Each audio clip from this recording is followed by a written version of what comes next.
নতুন দল জাতীয় নাগরিক পার্টির আত্মপ্রকাশ। ১৫১ সদস্যের কমিটিতে আহ্বায়ক নাহিদ, সদস্য সচিব আক্তার। ঐক্যবদ্ধভাবে রাষ্ট্র সংস্কারের আহ্বান। শপথ করতে চাই যে বাংলাদেশকে আর কখনোই বিভাজিত করা যাবে না। বাংলাদেশে ভারতপন্থী পাকিস্তানপন্থী কোনো রাজনৈতিক ঠাঁই হবে না। আমাদের এই রাজনৈতিক দলগুলোর মধ্যে যদি এই মিউচুয়াল রেসপেক্টটা থাকে, আগামীর বাংলাদেশ হবে অপ্রতিরোধ। সকলকে সাথে নিয়ে আমরা একটি নতুন রাজনৈতিক দল ঘোষণা করব আজকে।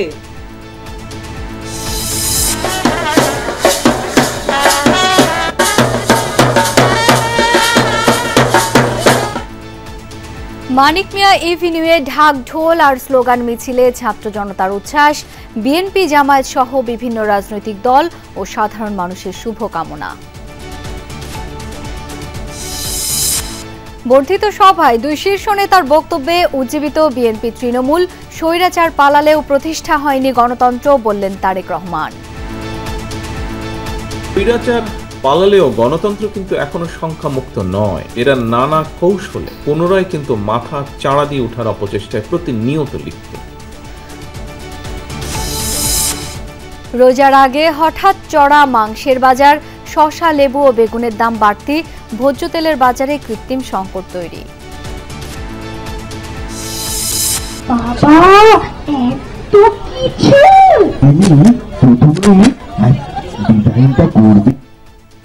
পর্দা নামছে মাসব্যাপী অমর একুশে বই মেলার। বিকালে পাঠক, লেখক আর দর্শনার্থীদের উপচে পড়া ভিড়। শেষ দিনেও শিশু প্রহর ছিল জমজমাট।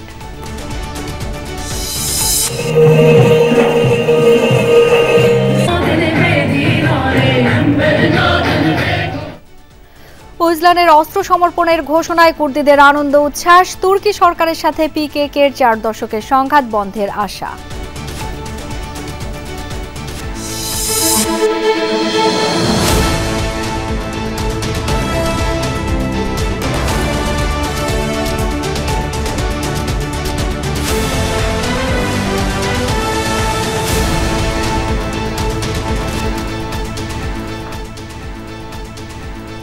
আমন্ত্রণ সন্ধ্যার বাংলাদেশে, সাথে আছি আমি শাওন দত্ত।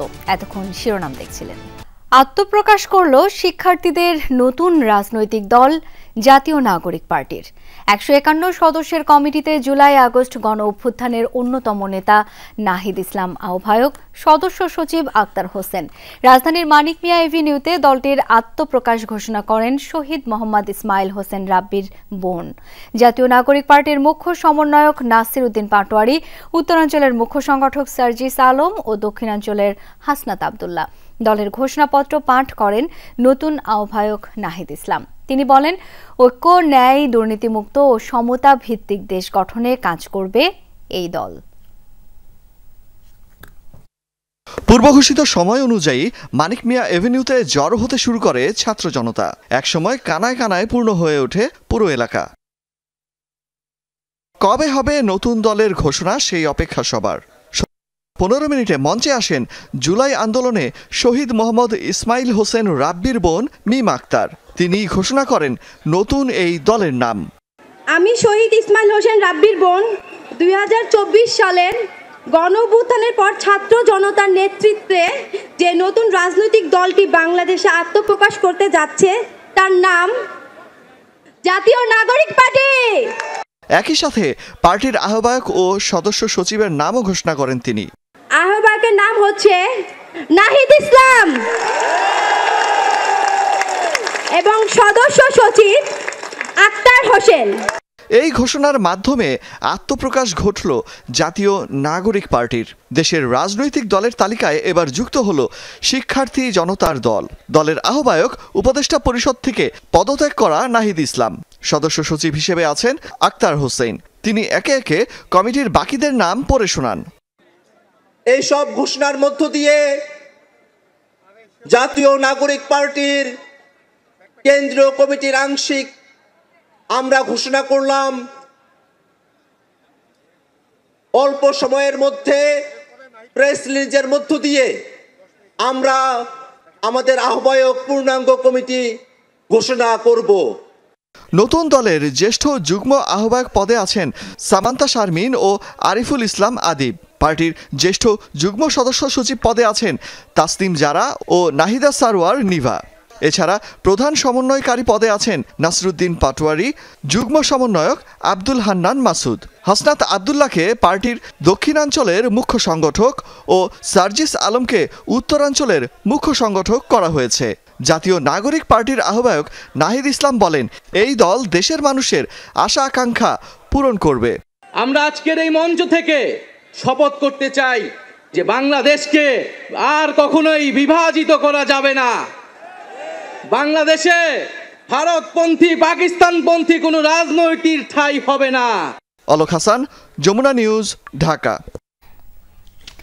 উচ্ছ্বাস আর উদ্দীপনায় রাজধানীর মানিক মিয়া এভিনিউতে চলে নতুন রাজনৈতিক দল জাতীয় নাগরিক পার্টির আত্মপ্রকাশের আনুষ্ঠানিকতা।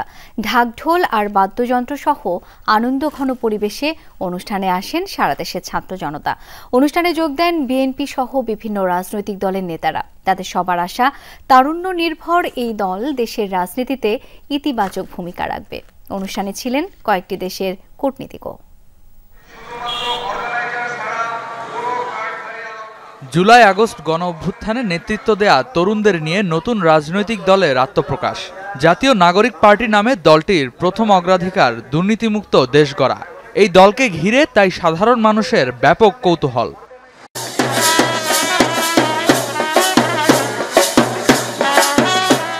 সকাল থেকেই মানিক মিয়া এভিনিউতে নতুন দল ঘোষণাকে কেন্দ্র করে সারা দেশ থেকে আসতে থাকে জাতীয় নাগরিক কমিটি ও বৈষম্য বিরোধী ছাত্র আন্দোলনের নেতা ও সমর্থকদের খণ্ড খণ্ড মিছিল। ঢাক ঢোল, স্লোগান আর মিছিলে ছাত্র জনতার উচ্ছ্বাসে তখন জমজমাট প্রাঙ্গণ।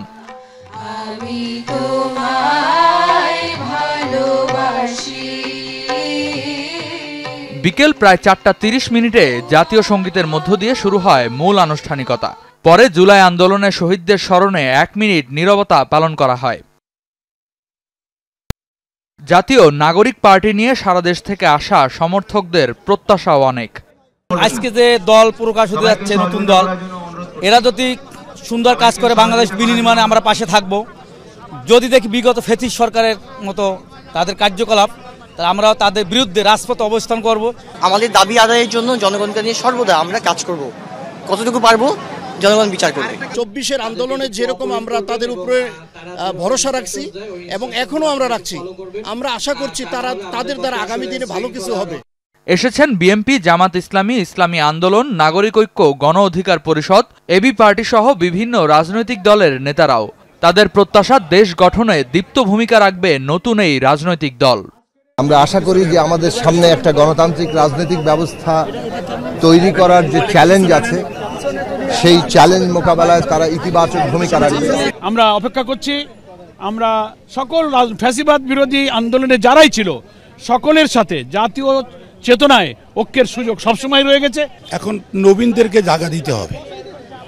প্রবীণরা থাকবে, বাট নবীনদেরকে অগ্রণী ভূমিকা পালন করতে হবে। আমি অবশ্যই তাদের সাফল্য কামনা, কিন্তু তারা যেমন প্রত্যেকটি ক্ষেত্রে গতানুগতিকতার বাইরে দাঁড়িয়ে তারা যেভাবে আন্দোলন করেছে, তাদের রাজনৈতিক ভাষাগুলো আমরা যতটুকু দেখেছি ব্যতিক্রম। আমাদের প্রচলিত ভাষার চাইতে তাদের ভাষা ছিল ব্যতিক্রম। নতুন দলের আত্মপ্রকাশের আনুষ্ঠানিকতায় উপস্থিত ছিলেন কূটনৈতিকরাও।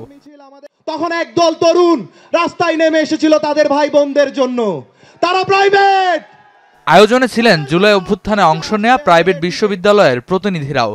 দেখানো হয় অভ্যুত্থানের প্রামাণ্য চিত্র। তারপরই একে একে বক্তব্য রাখেন নতুন দলের নেতৃত্বরা। রেদওয়ান আহমেদ, যমুনা নিউজ, ঢাকা।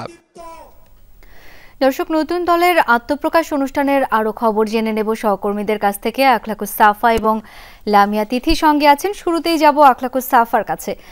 সাফা, অবশেষে শিক্ষার্থীদের নতুন দল এলো, কেমন হলো সব মিলিয়ে? শাওন, আপনার মনে আছে কিনা 5 জুন 2024 কোটা ব্যবস্থা ফিরিয়ে এনে রায় দিয়েছিল হাইকোর্ট, এবং সেই রায়ের প্রতিবাদে রাজু ভাস্কর্যের সামনে খুব অল্প সংখ্যক কয়েকজন শিক্ষার্থী তারা আন্দোলনে বসেছিলেন এবং সেই আন্দোলনটা শুরু করেছিলেন। সেই শিক্ষার্থীদের এই আন্দোলন আজ মানিক মিয়া এভিনিউতে লাখ লাখ মানুষকে সামনে রেখে একটি নতুন রাজনৈতিক দলের আত্মপ্রকাশ ঘোষণা। এবং এই আত্মপ্রকাশের ঘোষণায় যেই কথাগুলো এসছে সেটি হচ্ছে 53 বছরের এই দেশের যে রাজনীতিক যে চর্চা, সেই চর্চার থেকে বাইরে যেয়ে তারা কি করবেন, কেন এই রাজনৈতিক দলটির দরকার, এবং সেই জায়গা থেকেই তারা এই যে বিষয়টি নিশ্চিত করেছেন। তা এখানে আহ্বায়ক নাহিদ ইসলাম তিনি যেমনটা বলেছিলেন, বিভেদ আর বিভাজন হবে না, এর বিপরীতে হবে সমতা, এবং নাগরিকের যে অধিকার সেই অধিকারগুলো নিয়ে তারা বলেছেন রাষ্ট্রের সঙ্গে নাগরিকের যে অধিকারের চুক্তি সেটি নাগরিকরা পাবেন। সরকারি কর্মকর্তা থেকে শুরু করে পুলিশ বিভাগ এবং অন্যান্য যে অফিস আছে সেই সব জায়গায় পর্যন্ত তারা কি কাজ করবেন এমন কিন্তু কিছু রূপরেখার তারা কথা বলেছেন। তারা কি কাজ করবেন সেগুলোর কথা বলেছেন। এই যে প্রচলিত যে পরিবারতান্ত্রিক রাজনীতি, স্বজনপ্রীতি রাজনীতির যে প্রচলিত যে চেহারা, সেই চেহারার থেকে বাইরে এসে তারা কাজ করতে চান। এবং আজকের যেই দলের আত্মপ্রকাশ হলো, এই দলের আত্মপ্রকাশের আগে 5 মাস ধরে সারা বাংলাদেশে বিভিন্ন শ্রেণী পেশার মানুষের কাছে তারা একটি ক্যাম্পেইন নিয়ে গিয়েছিলেন। অনলাইন অফলাইনে তারা ক্যাম্পেইন করেছেন, প্রবাসীদের কাছ থেকে তারা পরামর্শ নিয়েছেন, অবসরপ্রাপ্ত সশস্ত্র বাহিনীর কর্মকর্তাদের কাছ থেকে, সদস্যদের কাছ থেকে তারা পরামর্শ নিয়েছেন, তারা খেটে খাওয়া মানুষের কাছ থেকে পরামর্শ নিয়েছেন। সেই সব জায়গা থেকে তারা পেয়েছেন মানুষজন সবার আগে একটি কথা বলেছে, দুর্নীতিমুক্ত বাংলাদেশ এবং ন্যায্যতার যে বাংলাদেশ, সেই ন্যায্যতার কথা উঠে এসেছে। এবং পররাষ্ট্রনীতিটা কেমন হবে সেই পররাষ্ট্রনীতির বিষয়েও কিন্তু এখানে বলা হয়েছে, নির্দিষ্ট দুটি দেশ কেন্দ্রিক এই দেশের রাজনীতি হবে না, এই দেশের রাজনীতি হবে বাংলাদেশপন্থী। অর্থাৎ এই যে নতুন রাজনৈতিক দল জাতীয় নাগরিক পার্টি, এই নাগরিক পার্টি বাংলাদেশপন্থী এবং মধ্যম পন্থার একটি রাজনৈতিক প্ল্যাটফর্মের কথা তারা বলেছেন। যেই প্ল্যাটফর্মের এই যেই আন্দোলন, জুলাই আন্দোলন এবং আগস্টের যে গণহত্যা, সেই গণহত্যার যে স্পিরিট, সেই স্পিরিট ধারণ করে এই যে রাজনৈতিক দল, এই রাজনৈতিক দল তারা তাদের রাজনীতির করবেন, রাজনীতির মাঠে কিন্তু তারা নেমে গেলেন। আজ থেকে বলা যায় আনুষ্ঠানিকভাবেই জাতীয় নাগরিক পার্টির যে আত্মপ্রকাশ ঘটলো, এই জাতীয় নাগরিক পার্টি জুলাই আন্দোলন থেকে তৈরি হওয়া একটি দল, যেই দলে জুলাই আন্দোলনে যারা অংশগ্রহণ করেছেন সেই অংশগ্রহণ করা সবগুলো পক্ষই এই আজকের যে আয়োজন, এই আয়োজনে তারা অংশগ্রহণ করেছেন। সবার আগেই শহীদ পরিবারের সদস্যদেরকে মর্যাদা দেওয়া হয়েছে। এবং আরও একটি বিষয় আপনি লক্ষ্য করেছেন নিশ্চয়ই শাওন, সেটি হচ্ছে দলের যে ঘোষণা এবং দলের আহ্বায়ক যে হবেন, এই ঘোষণাটাও কিন্তু একজন শহীদ পরিবারের একজন সদস্যের মুখ থেকে দেওয়ানো হয়েছে। সবকিছু মিলিয়ে আপনি যেটা জানতে চাচ্ছিলেন কেমন দেখছেন, আমি কিন্তু ভালোই দেখেছি এখনো পর্যন্ত। অনেক ধন্যবাদ সাফা আপনাকে। এবার একটু যেতে চাই সহকর্মী লামিয়া তিথির কাছে, অপেক্ষা করছেন তিনি। তিথি, নতুন দল নিয়ে সাধারণ মানুষের প্রত্যাশা কেমন, নিশ্চয়ই কথা হয়েছে তাদের সাথে, একটু জানাবেন আপনি। আপনি যেমনটা জানেন শাওন, যে দিনভর নানা জল্পনা কল্পনার পরে অবশেষে কিন্তু 6:30টার দিকে হচ্ছে শিক্ষার্থীদের যে নতুন রাজনৈতিক দল জাতীয় নাগরিক পার্টি, সেটির আত্মপ্রকাশ করেছে। এবং সেটির আত্মপ্রকাশ কিন্তু করিয়েছে শহীদ ইসমাইল হোসেন রাব্বির বোন মিম আক্তারকে দিয়ে।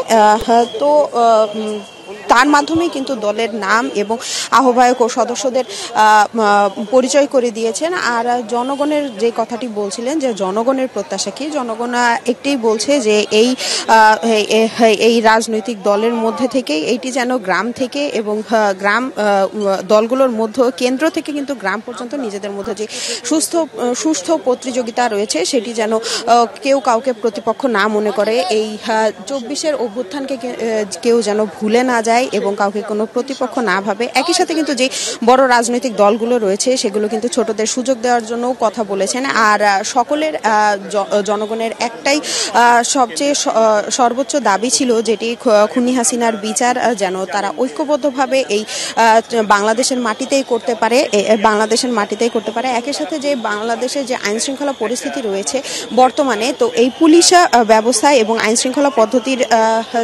তাদের যেন নিজেদের কাজের মধ্যে দিয়ে বিশ্বাস ফিরিয়ে এনে জনগণের যেই প্রত্যাশা রয়েছে সেটি যেন পূরণ করতে পারে। আর একই সাথে যে অন্যান্য রাজনৈতিক দলগুলোর মধ্যে যে বিভাজন রয়েছে, কিছুটা দৃশ্যমান রয়েছে, সেগুলো যেন আর এই নতুন যে রাজনৈতিক দল তাদের মধ্যে যেন কোনো ফাটল না ধরে।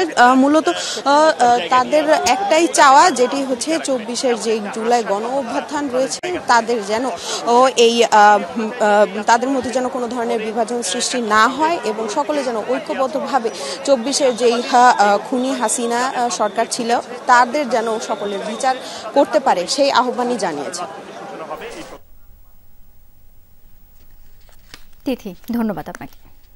স্বৈরাচার পালিয়ে গেলেও গণতন্ত্র এখনো ঝুঁকিমুক্ত নয় বলে মন্তব্য করেছেন বিএনপির ভারপ্রাপ্ত চেয়ারম্যান তারেক রহমান চট্টগ্রামে জন্মাষ্টমী উদযাপন পরিষদের সম্মেলনে ভিডিও কনফারেন্সে দেয়া বক্তব্যে তিনি আরও বলেন, পলাতক স্বৈরাচার নানামুখী ষড়যন্ত্রে লিপ্ত। গণতন্ত্র সুশাসন প্রতিষ্ঠায় জনগণের প্রত্যক্ষ ভোটে নির্বাচিত সরকারের বিকল্প নেই বলে মন্তব্য করেন তারেক রহমান। গণতান্ত্রিক আমি বীর জনতার বিকালে চট্টগ্রামে জেএম সেন হলে জন্মাষ্টমী উদযাপন পরিষদ বাংলাদেশ কেন্দ্রীয় কমিটি দ্বিবার্ষিক সম্মেলনে ভিডিও কনফারেন্সে যুক্ত হয়ে প্রধান অতিথির বক্তব্য দেন বিএনপির ভারপ্রাপ্ত চেয়ারম্যান তারেক রহমান। ধর্ম বর্ণ ছাত্র জনতার আন্দোলনে পালিয়ে যাওয়া স্বৈরাচারের নানামুখী ষড়যন্ত্রে লিপ্ত উল্লেখ করে গণতন্ত্র এখনো ঝুঁকিতে বলে মন্তব্য করেন তিনি। স্বৈরাচার পালালেও গণতন্ত্র কিন্তু এখনো সংখ্যামুক্ত নয়। অন্তর্বর্তীকালীন সরকারকে ব্যর্থ করে দেওয়ার ষড়যন্ত্র কিন্তু ক্রমাগত অব্যাহত রয়েছে। পলাতক স্বৈরাচারের যে দোসর, এরা নানা কৌশলে পুনরায় কিন্তু মাথা চাড়া দিয়ে ওঠার অপচেষ্টায় প্রতিনিয়ত লিপ্ত। গণতন্ত্র এবং সুশাসন প্রতিষ্ঠায় নির্বাচিত সরকারের বিকল্প নেই বলেন তারেক রহমান। জনগণের প্রত্যক্ষ ভোটে নির্বাচিত জনপ্রতিনিধিদের দ্বারা জনগণের প্রতি দায়বদ্ধ সংসদ এবং সরকার যতক্ষণ না গঠিত হবে ততক্ষণ পর্যন্ত কিন্তু গণতন্ত্র ঝুঁকি মুক্ত নয়। রাষ্ট্রে যদি আইনের শাসন না থাকে, আপনি, আমি, আমরা অর্থাৎ সংখ্যালঘু কিংবা সংখ্যাগুরু কেউ আমরা নিরাপদ নই। ১.৫ দশক ধরে পলাতক স্বৈরাচারের অপকর্ম উপলব্ধি করার জন্য সনাতন ধর্ম অবলম্বীদের প্রতি আহ্বান জানান বিএনপির ভারপ্রাপ্ত চেয়ারম্যান। সম্মেলনে বক্তব্য রাখেন দলটির অন্য নেতারাও। গত ১৭ বছর আপনাদেরকে রাজনৈতিকভাবে ব্যবহার করা হয়েছে। আমরা বলবো বাংলাদেশ আজকে আমরা একটা ক্রস রুটে দাঁড়িয়ে আছি, এটা আমাদেরকে অতিক্রম করতে হবে। মামুন রশিদ অফি, যমুনা নিউজ, চট্টগ্রাম। বর্ধিত সভার মধ্য দিয়ে আগামী জাতীয় নির্বাচনের প্রস্তুতি সভা করেছে বিএনপি, যেখানে দলের চেয়ারপারসন ও ভারপ্রাপ্ত চেয়ারম্যানের বক্তব্যে নেতাকর্মীরা উজ্জীবিত মনে করেন রাজনৈতিক বিশ্লেষকরা। দলীয় শৃঙ্খলা ও ঐক্য রক্ষার ক্ষেত্রেও এই বক্তব্য রাখবে গুরুত্বপূর্ণ ভূমিকা। আর তৃণমূলের নেতাকর্মীরা বলছেন, শীর্ষ নেতৃত্বের সিদ্ধান্ত বাস্তবায়নই এখন চ্যালেঞ্জ। সাইফুদ্দিন রবিনের রিপোর্ট। আমাদের সব সময় শহীদ প্রেসিডেন্ট জিয়াউর রহমানের সেই উক্তি মনে রাখা দরকার, ব্যক্তির চেয়ে দল বড়, দলের চেয়ে দেশ। নিয়মিত বিরতিতে দলের নির্বাহী কমিটির সভা ও কাউন্সিল অনুষ্ঠিত হলেও এমন বর্ধিত সভা প্রায় ২৮ বছর পর। ১৯৯৭ সালের পর বৃহৎ পরিসরে বিএনপির বর্ধিত সভায় যোগ দিয়েছেন থানা ও পৌর পর্যায়ে দায়িত্বে থাকা প্রায় ৪,০০০ নেতা। ছিলেন ১৮ নির্বাচনে মনোনয়নপ্রাপ্ত ও মনোনয়ন প্রত্যাশীরাও। আচরণে হতে হবে আরও বেশি সতর্ক এবং সংযত। পরিবর্তিত পরিস্থিতিতে বিএনপির এই গুরুত্বপূর্ণ সভাকে নির্বাচনের পথে যাত্রা বলে মনে করেন রাজনৈতিক বিশ্লেষক ডক্টর মারুফ মল্লিক। কেউ কেউ তাদের হয়তোবা শৃঙ্খলা বহির্ভূত কাজে লিপ্ত আছে বা অনেক সময় দলের নির্দেশ মেনে চলছে না, তাদেরকে নিয়ন্ত্রণে আনার জন্য এবং পুরো দলকে একটা পরিষ্কার বার্তা দেওয়ার জন্য এই বর্ধিত সভাটা দরকার ছিল। কিন্তু উপজেলা পর্যায়ের নেতৃত্ব এসেছেন, সবাইকে কিন্তু পরিষ্কার বার্তা দেওয়া হয়েছে কি করতে হবে না করতে হবে।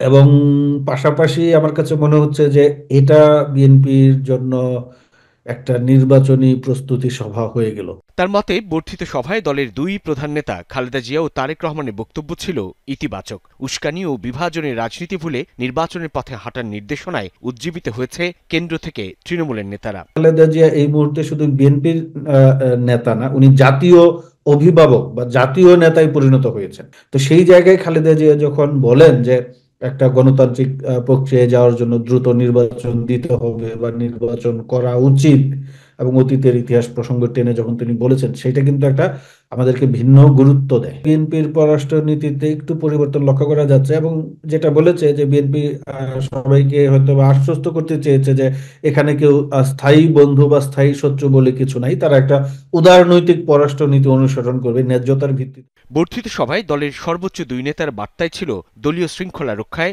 কঠোরতা। এক্ষেত্রে দল ঐক্যবদ্ধ আছে বলেও জানিয়েছেন তৃণমূলের নেতারা। এই বর্ধিত সভার যে সিদ্ধান্তগুলি, সেই সিদ্ধান্তগুলো ভবিষ্যতে আমরা সুন্দরভাবে বাস্তবায়ন করাই হচ্ছে আমাদের চ্যালেঞ্জ। আগামী নির্বাচনে আমরা কোন পথে যাব, কিভাবে কাজ করব? অনেক জায়গায় দলীয় যেই অর্গানাইজেশন সেখানে কমিটি একটা ব্যাপার আছে, আমরা শক্তিশালী করতে চাই, বাট সাথে এফেক্টিভও করতে চাই। পতিত স্বৈরাচারের কোনো এজেন্ট তারা যেন দলের কোনো পর্যায়ে ঢুকতে না পারে। পুরো দল, প্রতিটি ইউনিট ওনার নেতৃত্বে ঐক্যবদ্ধ আছে এবং যে কোনো কর্মসূচি উনি যেটা দেবেন সেটা আমরা সর্বাত্মকভাবে পালন করব। জাতীয় নির্বাচনের আগে কোনো স্থানীয় নির্বাচন নয়, দলীয় প্রধানের সেই বার্তা নির্দেশনা হিসেবে পালনে মাঠে বিএনপি কঠোর অবস্থানে থাকবে বলে জানিয়েছেন তৃণমূলের নেতারা। সাইফুদ্দিন রবিন, যমুনা নিউজ, ঢাকা। শেখ হাসিনার আমলে হওয়া শাপলা চত্বর সহ সব হত্যাকাণ্ডের বিচার করতে ইচ্ছুক অন্তর্বর্তী সরকার, তবে এজন্য সময় দিতে হবে জানিয়েছেন প্রধান উপদেষ্টার প্রেস সচিব শফিকুল আলম। পাশাপাশি সবাইকে ধৈর্য ধরার আহ্বান জানান। সকালে এফডিসিতে শাপলা চত্বরের হত্যাকাণ্ড নিয়ে আয়োজিত ছায়া সংসদে তিনি এসব কথা জানান। এ সময় debate for democracy chairman Hasan Ahmed Chowdhury Kiron Shapla Chattar হত্যাকাণ্ডের প্রকৃত কারণ উদ্ঘাটনে দ্রুত তদন্ত কমিশন গঠনের দাবি জানান। ডিবেট ফর ডেমোক্রেসির আয়োজনে রাজধানীর এফডিসিতে ছিল ছায়া সংসদ। আলোচ্য ইসলাম বিদ্বেষ নয়, ক্ষমতায় টিকে থাকতেই শাপলা চত্বরে হত্যাকাণ্ড চালানো হয়। প্রস্তাবের পক্ষে তামিরুল মিল্লাত কামিল মাদ্রাসা ও বিপক্ষে ছিল তানজিমুল উম্মাহ আলিম মাদ্রাসা। নারীদেরকে পর্দার মাধ্যমে ঘরে আবদ্ধ করে রাখা যাবে না এবং স্পিকার তিনি পর্দাশীল নারীদেরকে জীবন্ত টেন্টের সঙ্গে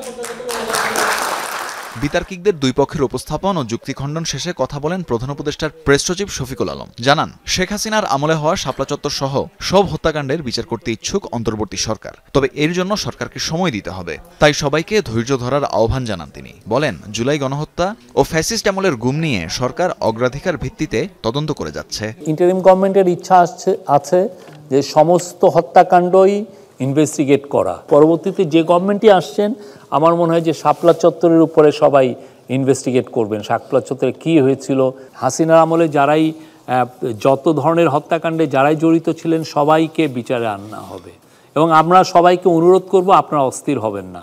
শাপলা চত্বরে মৃতের প্রকৃত সংখ্যা নিরূপণে হেফাজতে ইসলামের গবেষণা করা উচিত বলে মনে করেন প্রেস সচিব। বলেন, ক্ষমতা পাকাপাকি করতেই ওই রাতে গণহত্যা চালানো হয়েছিল। হেফাজতের যে মৃত্যু কতজন হয়েছে এখন আমরা সঠিকভাবে জানি না, ইনক্লুডিং হেফাজত। করা উচিত যে এইটার উপরে নিজেরাই একটা ইনভেস্টিগেট করা, পাকাপাকিভাবে বন্দোবস্ত করার একটা পুরো জিনিসটাই এই। ওই সময়তে ওয়ার অন টেরর চলছে, ওয়ার অন টেররে সে আসলে বেনিফিট নিতে চাচ্ছে। বাংলাদেশে এদেরকে আমি মেরে কেটে আমি দেখাচ্ছি যে আমি তোমার জন্য ইন্টারন্যাশনাল পার্টনার। বিতর্ক প্রতিযোগিতায় সভাপতিত্ব করেন ডিবেট ফর ডেমোক্রেসির চেয়ারম্যান হাসান আহমেদ চৌধুরী কিরণ। হেফাজতে ইসলামের সমাবেশে হত্যাকাণ্ডের প্রকৃত ঘটনা উদ্ঘাটনে দ্রুত তদন্ত কমিশন গঠন সহ 5 দফা সুপারিশ করেন তিনি। হেফাজত সমাবেশে নির্মম হত্যাকাণ্ডের প্রকৃত ঘটনা উদ্ঘাটনের লক্ষ্যে অতি দ্রুত একটি তদন্ত কমিশন গঠন করা। অনেক তদন্ত কমিশন হয়েছে, কিন্তু হেফাজতে যে হত্যাকাণ্ড হয়েছে সেটি নিয়ে কিন্তু এখনো পর্যন্ত কোনো তদন্ত কমিশন গঠিত হয়নি। ছায়া সংসদ বিতর্ক প্রতিযোগিতায় জয়ী হয় প্রস্তাবের বিপক্ষে থাকা তানজিমুল উম্মাহ আলিম মাদ্রাসা। প্রস্তাবটি গৃহীত হয়নি। তানফির মৌসুম, যমুনা নিউজ, ঢাকা। রাজনীতিতে শেষ বলে কোনো কথা নেই। অন্তর্বর্তীকালীন সরকারের উপদেষ্টারা রাজনীতিতে প্রবেশ করবে কিনা সেটা সময় বলে দেবে, এই মন্তব্য করলেন পরিবেশ, বন ও জলবায়ু পরিবর্তন মন্ত্রণালয়ের উপদেষ্টা সৈয়দা রিজওয়ানা হাসান। সকালে ঢাকা বিশ্ববিদ্যালয়ের ভূগোল ও পরিবেশ বিভাগের 75তম বর্ষপূর্তি উদযাপন অনুষ্ঠানে কথা বলেন তিনি। নতুন রাজনৈতিক দল নিয়ে তিনি বলেন, রাজনীতিতে একটি ইতিবাচক ধারা সৃষ্টি হচ্ছে। শুধু নতুনদের নিয়ে গঠিত বলেই যে সব সমস্যার সমাধান হবে ব্যাপারটা এমন নয় মন্তব্য করেন তিনি। এছাড়া তিনি জানান, রাজনৈতিক দলের সমালোচনা থাকাটাই স্বাভাবিক। রাজধানীর বিয়াম ফাউন্ডেশন ভবনের রহস্যজনক অগ্নিকাণ্ডের ঘটনায় আব্দুল মালেক নামের একজন নিহত হয়েছে। ৫ম তলার 3টি কক্ষ পুড়ে ছাই হওয়া ওই ঘটনায় ফারুক নামের আরও একজন আহত হয়ে হাসপাতালে ভর্তি। নিহতের স্বজনদের ধারণা এটি পরিকল্পিত হত্যা। ঘটনার কিছু সময় আগ থেকে কক্ষগুলোর সামনের সিসিটিভি বন্ধ ছিল। অন্য ক্যামেরা পর্যবেক্ষণ করে মুখ ঢাকা এক ব্যক্তির সন্দেহজনক গতিবিধি দেখা গেলেও তাকে শনাক্ত করতে পারেনি পুলিশ। শুক্রবার ভোররাতে আগুন লাগে রাজধানীর নিউ এস্কাটনের বিয়াম ফাউন্ডেশনের ৫ম তলায়। খবর পেয়ে ফায়ার সার্ভিস ছুটে এসে আগুন নেভালেও পুড়ে যায় বেশ কয়েকটি রুম। সকালে আব্দুল মালেক নামে এক কর্মচারীর মরদেহ ভবনের নিচ থেকে উদ্ধার করেন বিয়ামের স্টাফরা। আহত আরও একজন সহ 2জনকে নেওয়া হয় ঢাকা মেডিকেলে। স্বজনরা জানান, মালেক যে রুমে থাকতো সেখানে আগুন লাগেনি, এমন মৃত্যু রহস্যজনক বলছেন তারা। পাশের রুম হয়েছে, পাশের রুম হয়েছে, কিন্তু 7 নম্বর রুমে কোনো ইয়ে হয়নি। 7 নম্বর রুমে ওরা ছিল, ওখানে যেহেতু 2জন ছিল একজন মারা গেছে আর একজন আছে, আর ওনার কি অবস্থা, উনি কি ইনজুরি হয়েছে এটাও একটু দেখার বিষয়। বাস্ট হইলে আবার এই হাত নাকি ভাঙ্গা, ঠিক আছে, এখন বাস্ট হইলে এইভাবে হইবে কেন? প্রত্যক্ষদর্শীরা জানায় আগুন লাগে বিসিএস বহুমুখী সমবায় সমিতির 504 নম্বর রুমে। এই রুমের সব কিছুই পুড়ে গেছে, কিন্তু কর্মচারী মালেক ঘুমাতেন 507 নম্বর রুমে, যেখানে ক্ষয়ক্ষতির তেমন কোনো আলামত নেই। আগুনটা কোন রুমে লাগছে? এই রুমেই বিস্ফোরণ, যা বলেন সেটাই এই রুমে। মালেক মারা গেছে কিভাবে? কয়েছি ব্রাস্ট হয়ে। ঘটনাস্থলে আসেন পুলিশ, র্যাব, ডিবি সহ বিভিন্ন সংস্থার সদস্যরা, আসেন ব্যায়াম ফাউন্ডেশনের ঊর্ধ্বতন কর্মকর্তারাও। মালেকের মৃত্যু ঘিরে তাদের মনেও সন্দেহ। স্পষ্ট করে কিছু বলতে পারতেছে না। আমাদের আইন শৃঙ্খলা বাহিনীর বিভিন্ন উইংয়ের লোকজন আসছেন, ওনারা পরীক্ষা নিরীক্ষা করছে। ল এনফোর্সিং এজেন্সি আছে, ইনভেস্টিগেশন অথরিটি আছে, তারা দেখবে প্রকৃত ঘটনাটা তারা উদ্ধার করতে পারবে। পুলিশ জানায় সিসি ক্যামেরার ফুটেজ পর্যালোচনা করে আগুনের রহস্য উদ্ঘাটনের চেষ্টা চলছে। রাব্বি সিদ্দিকী, যমুনা নিউজ, ঢাকা। রমজান এলেই নিত্যপণ্যের দাম বৃদ্ধি যেন নৈমিত্তিক ঘটনা, এবারেও ব্যতিক্রম হয়নি। ব্যবসায়ীদের কারসাজিতে মাত্র দুদিনের ব্যবধানে কাঁচা বাজারের বেশিরভাগ পণ্যের দাম বেড়েছে। ইফতারের অন্যতম অনুষঙ্গ বেগুন, শসা, লেবুর দাম বেড়েছে দ্বিগুণ। বাণিজ্য মন্ত্রণালয় বলছে ভোজ্য তেলের মজুদ সন্তোষজনক, অথচ কৃত্রিম সংকট তৈরি করে দাম বাড়ানো হয়েছে এমন অভিযোগ দোকানীদের। খাদ্যপণ্যের দাম উস্কে যাওয়ার জন্য তদারকির দুর্বলতাকেই দায়ী করছেন ক্রেতারা। রমজানে ইফতারির অন্যতম অনুষঙ্গ বেগুনি। সেই বেগুনির মূল উপাদান বেগুনের দামে লেগেছে আগুন। এছাড়া রমজানকে সামনে রেখে বেড়েছে লেবু, শসা সহ বিভিন্ন পণ্যের দাম। রাজধানীর মহাখালী কাঁচা বাজারে মানভেদে প্রতি কেজি বেগুন বিক্রি করা হচ্ছে 90 থেকে 100 টাকায়, যা গত সপ্তাহেও বিক্রি করা হয়েছে 30 থেকে 40 টাকায়। কয়েকদিন আগেও যে লেবুর হালি 20 টাকা দরে বিক্রি হয়েছে, এখন সে লেবু একটির দামই 20 টাকা। সপ্তাহের ব্যবধানে শসার দাম কেজিতে বেড়েছে 30 থেকে 40 টাকা। তবে এখনও স্থিতিশীল রয়েছে শীতকালীন সবজির বাজার। ফুলকপি, গাজর, টমেটো, সিম মিলছে 30 থেকে 40 টাকা কেজিতে। লেবু আগে ছিল 30 টাকা, এখন হয়েছিল 100 টাকা, 90 টাকা হালি। শসা ছিল আগে ছিল 40 টাকা, এখন হয়েছে 90 টাকা, 100 টাকা কেজি। বেগুন 2 সপ্তাহ আগে বিক্রি করছিলাম, মনে করেন আমরা হলে 50 থেকে 60 টাকা, উর্দুজল হলে 50 বা 60, এখন তো বেগুন 80 টাকা কেজি। সারাদিন রোজা রেখে আমাদের মধ্যবর্তী যে মানুষ হঠাৎ লেবু দিয়ে শরবত খেতে পারবে না। রোজার মাস সামনে রেখে পৃথিবীর সব দেশেই জিনিসপত্রের দাম নিয়ন্ত্রণে থাকে, যাতে রোজা রেখে মানুষ শান্তিতে ইফতার করতে পারে, কিন্তু আমাদের দেশে সম্পূর্ণ বিপরীত। এদিকে বাজারে বোতলজাত সয়াবিন তেলের সরবরাহ স্বাভাবিক হয়নি। ভোক্তাদের এখনও ঘুরতে হচ্ছে দোকানে দোকানে, পাওয়া গেলেও মিলছে না গায়ে লেখা দরে। তেলের একটা কৃত্রিম সংকট তারা তৈরি করেছে। বেসিক্যালি 5 লিটার তেলের বোতলের মধ্যে অনেক দোকানে নাই বললে চলে, কেউ বলে একটাই আছে, এটাই শেষ পিস। তেল আপনার এমনি দিচ্ছে না, কিছু একটা নিতে হবে এটার সাথে, তাহলে দিচ্ছে আর কি। আমাদের চাহিদা অনুযায়ী তেল দিতেছে না, পুরা বাজার গুঁড়ো তেল পাওয়া যায় না, ডিলাররা তেল দেয় না। যদিও তেল দেয়, তেলের সাথে চাল নিতে হয়, আটা ময়দা নিতে হয়, মশলা নিতে হয়, এটা বাধ্যতামূলক, নাইলে তেল পাইব না। আমরা যদি চাই 10 কার্টন দেয়, 2 কার্টন, 1 কার্টন, এখন যে পরিমাণ তেলের চাহিদা সেই পরিমাণে তেল আমরা পাচ্ছি না। আটা, ময়দা, পোলার চাল না কিনলে সয়াবিন তেলের সরবরাহ করছে না ডিলাররা, এমন অভিযোগ করছেন খুচরা বিক্রেতারা। সোভান চৌধুরী, যমুনা নিউজ, ঢাকা।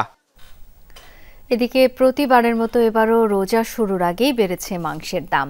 রমজানের 2 দিন আগে হঠাৎই বেড়েছে মুরগির দর। অন্তত 7 রোজার প্রস্তুতি নিতে আগে ভাগে ব্রয়লার আর সোনালি কিনছেন অনেকে। বাজার ভেদে মুরগির প্রতি কেজিতে 10 থেকে 20 টাকা বেড়েছে দর। 200 টাকা কেজি ব্রয়লার বিক্রি হচ্ছে 210 টাকায়। সোনালি মুরগি কিনতে হচ্ছে প্রতি কেজি 280 থেকে 310 টাকা। সে হিসাবে চাহিদা কমেছে গরুর মাংসের, তাই এর দাম খুব একটা বাড়েনি। তবে খাসির মাংসের দাম লাগামহীন। 1 কেজি খাসির মাংস বিক্রি হচ্ছে 1200 টাকায়। এবছর বাড়ছে না বইমেলার সময়। আজই নামছে অমর একুশে বইমেলার পর্দা। সকালে ছিল শেষ শিশু প্রহর, পরে দুপুরে সাধারণ পাঠক দর্শনার্থীদের জন্য উন্মুক্ত করা হয় বইমেলা, যা শেষ হবে আজ রাত 9টায়। দোকানিরা বলছেন গতবারের তুলনায় এবার বেচা কেনা কিছুটা কম। মেলায় বাজছে বিদায় ঘণ্টা। এবছর শনিবার শুরু হয়েছিল অমর একুশে গ্রন্থমেলা, শেষ হচ্ছে আরেক ছুটির দিন শুক্রবার। সকালে ছিল সবশেষ শিশু প্রহর, শৈশবের গল্পের আসর ও কাকতাড়োয়ার পাপেট শো উপভোগ করে কচিকাচারা। তবে এবার ছিল না জনপ্রিয় সিসিমপুর, জানিয়ে শেষ তক ছিল আক্ষেপ। এই যে অনেক বই দেখেছি, তারপরে কাকতাড়ুয়া কার্টুন দেখেছি, অনেক মজা, ওরা অনেক দুষ্টামি করে করছে, ফুটবল খেলছে, ঝগড়া করছে। পাপেট শো দেখেছি, বই দেখেছি, অনেক কিছু দেখেছি। আমার অনেক ভালো লাগছে বইমেলাতে। আমি এখানে পাপেট শো দেখেছি, কার্টুন দেখেছি। আমার এই কার্টুনগুলো অনেক ভালো লাগে। বিগত বছরগুলোতে শিশু প্রহরে সিসিমপুর, তারপরে আরও অনেক ইভেন্ট শিশুদের জন্য থাকতো। আর এবারের বছরগুলোতে বাংলা একাডেমি চেষ্টা করেছে শৈশবের মাধ্যমে কিছু নতুন কিছু করার। মেলায় আসা পাঠক দর্শনার্থীরা বলছেন শেষ দিনেও নেই তেমন একটা ভিড়। দোকানিরাও বলছেন গেলবারের তুলনায় এবার বিক্রি কিছুটা কম। প্রতিবার যখন আসি তখন ক্রাউড অনেক বেশি থাকে, এবার একটু কমই দেখছি। গতবারের তুলনায় এইবারের বইমেলাটা কিছুটা ম্লান, মানে যেরকম বই আমরা এক্সপেক্ট করছিলাম, যেরকম আশা করছিলাম, বই সেরকম নেই। এবার বইমেলায় যেটা হয়েছে কম্পারেটিভলি আমি শুনেছি যে বা নিজেও দেখছি যে হয়তো বিক্রিটা তুলনামূলকভাবে একটু কম। গতবার আমাদের সমাগম অনেক বেশি ছিল, সব মিলে গতবারের থেকে এবার একটু আমার মনে হয়েছে যে ডাল। এবারের বইমেলায় ছোট প্রকাশনী প্রতিষ্ঠানগুলো লোকসান হবে, এমনটাই বলছেন মেলা সংশ্লিষ্টরা। হাসিবুল করিম বিজয়, যমুনা নিউজ, ঢাকা। সবার শ্রদ্ধা ও ভালোবাসায় শেষ বিদায় নিলেন সাবেক মন্ত্রী ও বিএনপির ভাইস চেয়ারম্যান বীর মুক্তিযোদ্ধা আব্দুল্লাহ আল নোমান। অবসান হল ৬৮ বছরের বর্ণাঢ্য রাজনৈতিক অধ্যায়ের। সকালে চট্টগ্রাম ভেটেরিনারি অ্যানিমাল সায়েন্স বিশ্ববিদ্যালয়, ডেল্টা বিশ্ববিদ্যালয় ঘুরে আব্দুল্লাহ আল নোমানের মরদেহ নেওয়া হয় চট্টগ্রাম মহানগর বিএনপি কার্যালয় চত্বরে। শ্রদ্ধা জানান দলের নেতাকর্মীরা। পরে সর্বস্তরের মানুষের শ্রদ্ধা নিবেদনের জন্য মরদেহ রাখা হয় জমিয়তুল ফলাহ মসজিদ মাঠে। সেখানে ঢল নামে অসংখ্য মানুষের। নামাজ শেষে জানাজায় অংশ নেন বিএনপি নেতাকর্মী সহ বিভিন্ন শ্রেণী পেশার মানুষ। জানাজা শেষে বীর মুক্তিযোদ্ধাকে গার্ড অব অনার প্রদান করা হয়। স্মৃতিচারণ করেন অন্যান্য দলের নেতারাও। বাদ আসর রাউজানে গহিরা স্কুল মাঠে দ্বিতীয় জানাজা শেষে পারিবারিক কবরস্থানে দাফন করা হয় এই বিএনপি নেতাকে। ভারতের উত্তরাখণ্ড রাজ্যে ভয়াবহ তুষার ধসে বরফের স্তূপের নিচে আটকা পড়েছে অন্তত ৫৭ জন শ্রমিক। এখন পর্যন্ত জীবিত উদ্ধার করা হয়েছে ১৬ জনকে। শুক্রবার ভারত চীন সীমান্তবর্তী চামোলি জেলায় মানা গ্রামে আচমকাই নামে বরফ ধস। সেই সময় ওই গ্রামের রাস্তায় কাজ করছিলেন বেশ কিছু শ্রমিক। তুষার ধসের কারণে আটকা পড়েন তারা। খবর শুনে ঘটনাস্থলে পৌঁছয় দুর্যোগ মোকাবিলা বাহিনীর সদস্যরা। উদ্ধার কাজে সহায়তা করছে ইন্দো তিব্বত সীমান্ত পুলিশ, বর্ডার রোডস অর্গানাইজেশনের বিআরও সদস্যরাও। তবে ভারী তুষারপাতে উদ্ধার কাজ ব্যাহত হচ্ছে বলে জানিয়েছে প্রশাসন। অবশেষে তুরস্কের কারাবন্দী কুর্দি নেতা এবং পিকেকের প্রতিষ্ঠাতা আব্দুল্লাহ ওজলানের পক্ষ থেকে এলো অস্ত্র সমর্পণের ঐতিহাসিক ঘোষণা। বৃহস্পতিবার কুর্দিদের রাজনৈতিক দল ডিএম পার্টির কাছে হস্তান্তর করেন এই সংক্রান্ত একটি চিঠি। চিঠিতে সবাইকে অস্ত্র সমর্পণের আহ্বান জানান ওজলান। বলেন সব গ্রুপকে অস্ত্র পরিত্যাগ করতে হবে এবং বিলুপ্ত হবে পিকেকে। স্বায়ত্তশাসিত ভূখণ্ডের দাবিতে দীর্ঘ ৪ দশক ধরে তুর্কি সরকারের বিরুদ্ধে লড়াই করছে কুর্দি সংগঠন পিকেকে। তুরস্ক ও পশ্চিমারা যাতে চিহ্নিত করেছে সন্ত্রাসী হিসেবে। পিকেকের বিলুপ্তি তুর্কি রাজনীতিতে ডিএম পার্টিকে আরো গুরুত্বপূর্ণ করে তুলবে বলছেন বিশ্লেষকরা।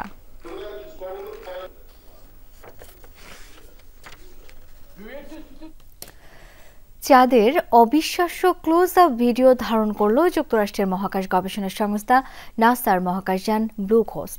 ব্লু ঘোস্ট মিশন ১ নামের অভিযানে পাঠানো হয়েছিল এই নভোযানটিকে। গেল সোমবার নাসার প্রকাশিত একটি ভিডিওতে দেখা যায় ফায়ারফ্লাই অ্যারোস্পেসের এই যানটি চাঁদের পৃষ্ঠের খুব কাছ থেকে অত্যন্ত স্পষ্ট কিছু ভিডিও ক্লিপ ধারণ করেছে।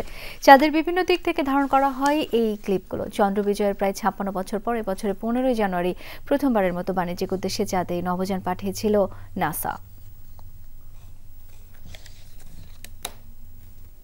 আর এই ছিল আজকের সন্ধ্যার বাংলাদেশের আয়োজনে। ধন্যবাদ এতক্ষণ আমাদের সাথে থাকার জন্য।